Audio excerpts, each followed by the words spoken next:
Somewhere in the hill country outside San Antonio, a couple in their late 60s just signed the closing paperwork on their last house. Not their next house. Their last one, the one they plan to live in until they can't live independently anymore, and possibly the one they'll pass down to their kids. It's not a sprawling ranch house. It's not a condo in a retirement community with a monthly HOA fee that climbs every year. It's a container home compound, 3 connected units on a single level, sitting on land they own outright, and they paid less for the whole thing than what a single year in most assisted living facilities would cost them.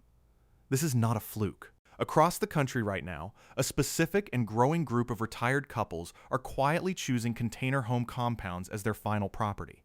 And the reasons have almost nothing to do with trend following or minimalism as a lifestyle statement.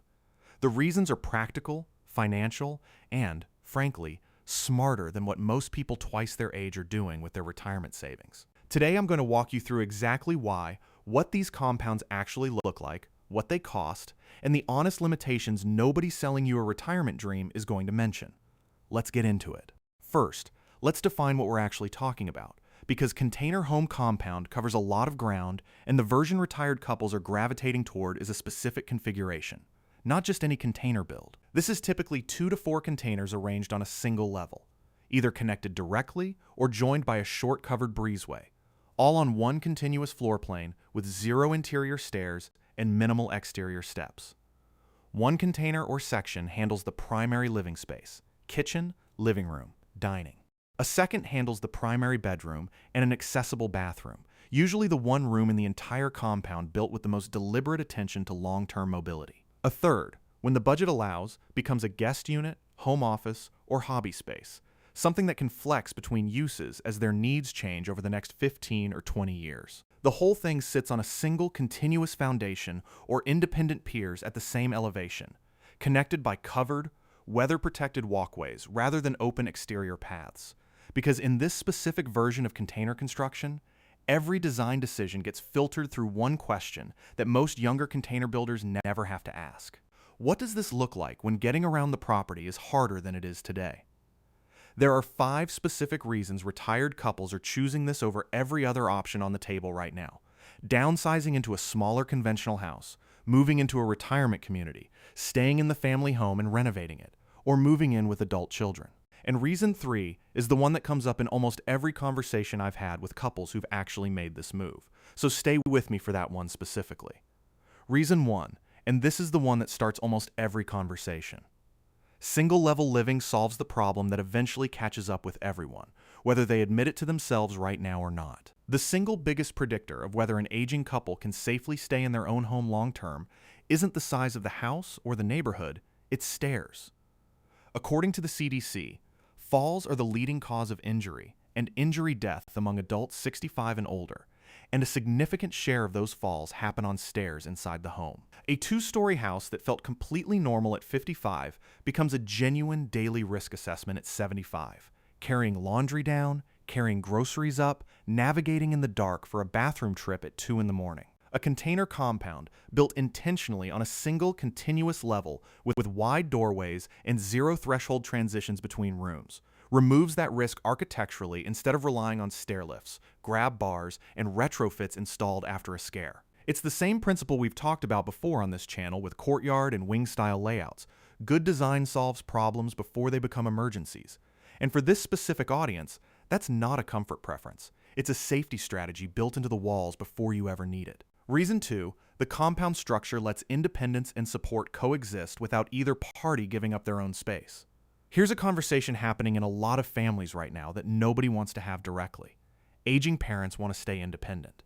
Adult children worry about them being alone, especially after a health scare, a fall, or the loss of a spouse. The default solution most families land on is moving a parent in with their kids, which almost always means giving up a private bedroom, losing a kitchen that's genuinely their own, and adjusting to someone else's household rhythm at a stage of life when independence matters more than ever.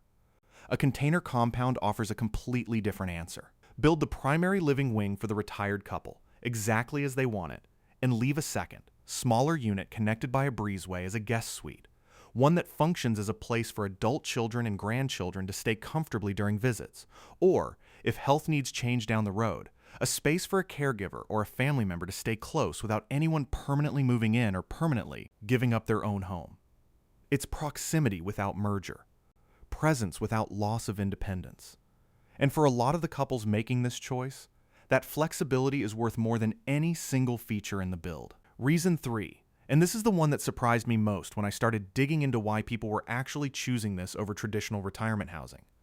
The math against assisted living in retirement communities isn't close, and most people never run the real numbers until they're already forced to.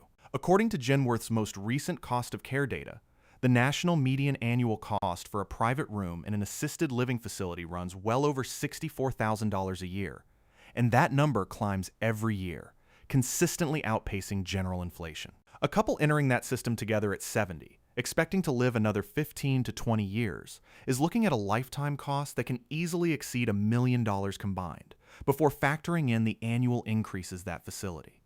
And that's for a room, not a home you own, not an asset you can pass to your kids, not land with equity that grows over time. Compare that against a container compound built for $180,000 to $280,000, $000 total, sitting on land the couple already owns free and clear, with no monthly facility fee, no rent, and an asset that remains part of their estate instead of disappearing into a corporate senior living company's balance sheet. Even factoring in the eventual need for in-home care as health needs increase, which we'll talk about honestly in a minute, the total lifetime cost gap between owning a compound outright and paying into the assisted living system for 2 decades is not a small difference.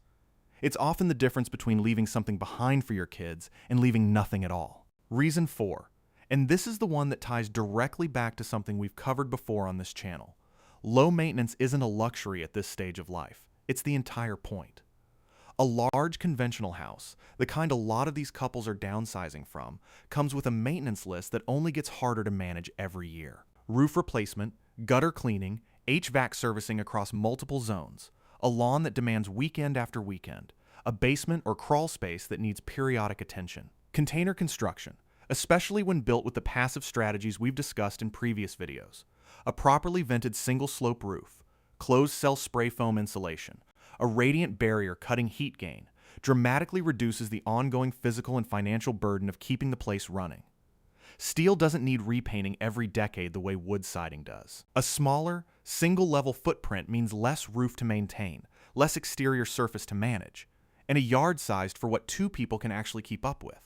Not what a landscaping crew used to handle when the kids were young and the budget was different. For a couple whose priority has shifted from impressive property to manageable property, that shift in maintenance burden is one of the quietest but most important reasons this design keeps coming up in conversations with people in this exact stage of life. Reason 5, and it's the one that keeps this decision from being just a practical financial move and turns it into something closer to peace of mind. A container compound built correctly today can adapt to genuinely serious mobility and health changes tomorrow without requiring the couple to move again. This matters enormously, because moving in your late 70s or 80s, especially after a health event, is exactly the kind of disruption that accelerates decline rather than preventing it. A well-planned compound anticipates that reality from the design phase. Wider interior doorways, typically 36 inches instead of the standard 32, built in from day one rather than retrofitted later. A curbless, roll-in shower in the primary bathroom instead of a stepped tub, planned into the plumbing rough-in before drywall ever goes up. Blocking installed inside the bathroom and hallway walls during framing specifically, so grab bars can be added later without tearing into finished walls. A slightly wider hallway and turning radius near the primary bedroom, sized to accommodate a walker or wheelchair if it's ever needed, even if it's never needed at all. None of these additions cost much when they're planned from the start, a few $1,000s total across an entire build, but retrofitting them into an existing house later, after a fall or a diagnosis forces the issue, routinely costs 3 to 5 times as much and has to happen under pressure instead of on your own timeline. The couples making this choice aren't pessimists planning for decline. They're realists building a house that can flex with whatever comes, instead of a house that forces a crisis decision later. Now let's talk about what this actually costs, because that's the question every couple in this situation is really asking underneath everything else. A 2-container primary living and bedroom compound, roughly 640 to 700 square feet of enclosed living space, built to the accessibility standards we just walked through. Wider doorways, curbless shower, reinforced blocking, typically runs $140,000 to $190,000 fully finished, depending on region and finish level. Add a third container as a guest and flex unit, connected by a covered breezeway, another 320 square feet or so, and you're adding $55,000 to $80,000 to that total, landing a complete 3-unit compound between $195,000 and $270,000 all in. That figure assumes the couple already owns the land, which is common in this specific demographic, since a significant number of these builds happen on property a family has held for years, sometimes decades, rather than land purchased fresh for the project. Compare that against 3 realistic alternatives most retired couples are actually weighing. Staying in the existing family home and retrofitting it for aging in place, adding a stair lift, widening doorways, converting a tub to a curbless shower, typically runs $25,000 to $60,000 in renovation costs, but leaves the couple in a house that was never designed around these needs from the start and doesn't solve the ongoing maintenance burden of a larger, older home. Downsizing into a conventional single-story home in a retirement-friendly development typically runs $280,000 to $450,000 depending on region. Plus, in many of these developments, an HOA fee that can run $200 to $600 a month and climbs steadily over time. And moving into a continuing care retirement community, the kind that offers a path from independent living through assisted living and eventually memory care under one roof, requires an entrance fee that commonly runs anywhere from $100,000 to $500,000 up front, on top of substantial monthly fees that continue for as long as you live there. Against every one of those alternatives, the container compound is the only option that results in the couple owning a paid-off, adaptable asset at the end of the process, instead of paying into a system that owns the roof over their heads. Now, the honest limitations, because this channel doesn't sell retirement fantasies, and this decision deserves a clear-eyed look at where it genuinely doesn't fit. First, and this is the big one, a container compound is not a substitute for professional medical care or memory care if a serious health decline occurs. This design solves for physical accessibility and independence during the healthy and moderately assisted years of retirement. It is not equipped to replace skilled nursing care, and couples making this choice need a realistic plan and conversation with their family about what happens if one or both partners eventually need a level of medical support that in-home care alone can't provide. This is a home for aging in place, well, not a permanent alternative to every level of care that may eventually be needed. Second, rural and semi-rural locations, where land is available and affordable enough to make this math work, are often farther from hospitals, specialists, and emergency services than an in-town retirement community would be. That distance matters more with every passing year, and it's worth mapping the actual drive time to the nearest hospital with a real emergency department before committing to a specific piece of land, not just checking the distance on a map. Third, financing can be more complicated than a conventional retirement home purchase. Many mainstream mortgage lenders remain unfamiliar with container construction, which means couples in this situation often work through cash purchases, home equity from a previous property sale, or a local credit union with alternative construction experience rather than a standard retirement-focused lender. And fourth, resale and estate planning deserve honest attention. A container compound is a genuinely different asset than a conventional retirement home when it comes time to eventually sell it or pass it to heirs. And the buyer pool, while growing, is still narrower than it is for a standard single-family home. If leaving a highly liquid, easily sold asset to your children is the top priority, that's a conversation worth having with a financial planner before breaking ground, not after. So who is this actually right for? Couples who own land outright or are close to it and want to convert that equity into a paid-off, adaptable final home instead of ongoing facility fees. Couples prioritizing genuine independence for as long as possible, with a realistic plan for what happens if that independence eventually needs to be supplemented, whether that's in-home care, a nearby family member, or a future transition they've already thought through rather than avoided. And couples who want their adult children and grandchildren to have a real reason and a real space to visit regularly, without anyone giving up their own home to make that happen. Here's what I think matters most about this shift.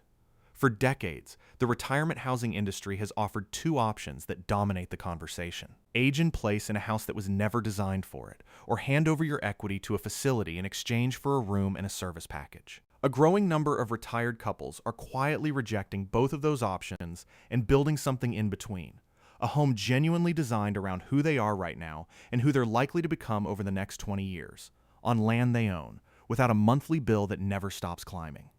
That's not a trend chasing younger buyers into alternative housing. That's a specific, practical answer to a problem the traditional retirement industry has never solved particularly well. If you or your parents are thinking through exactly this decision right now, drop a comment and tell me where you are in that process and what's weighing on you most: the cost comparison, the accessibility planning, or the conversation with your kids about what happens down the road.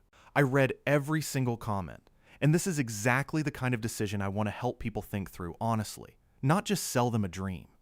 Subscribe for real container home breakdowns built around real life stages, from young families to empty nesters, to exactly this conversation, with honest numbers and no fantasy promises. See you in the next one.